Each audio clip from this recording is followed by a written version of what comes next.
Elimde bir zarf, içinde bir mektup, gönderen sen yazıyor. Açmaya çok korkuyorum, sonu bir vedaya benziyor. Son bir şansım daha var sanıyordum, aşk denilen kumarda. Sevgimin bedeli yeter sanıyordum, masadan galip kalkmaya.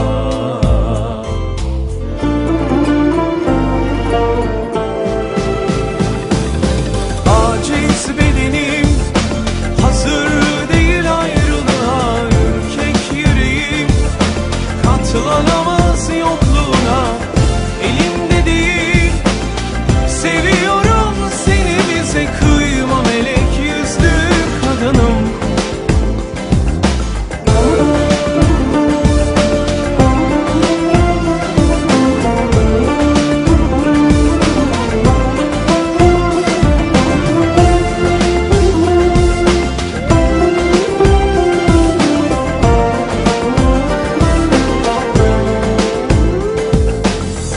Elimde bir zarf, içinde bir mektup, gönderen sen yazıyor. Açmaya çok korkuyorum, sonu bir vedaya benziyor. Son bir şansım daha var sanıyordum, aşk denilen kumarda. Sevgimin bedeli yeter sanıyordum, masadan galip kalkmaya.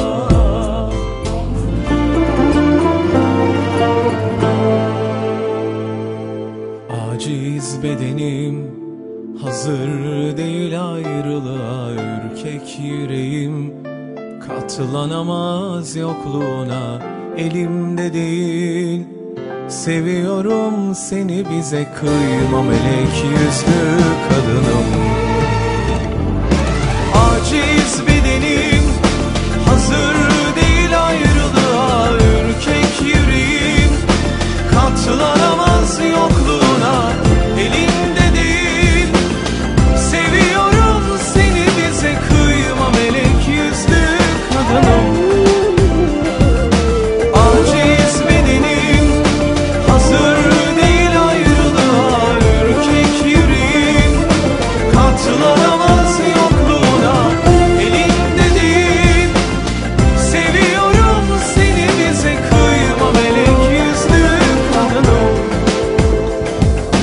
Gitme melek yüzlü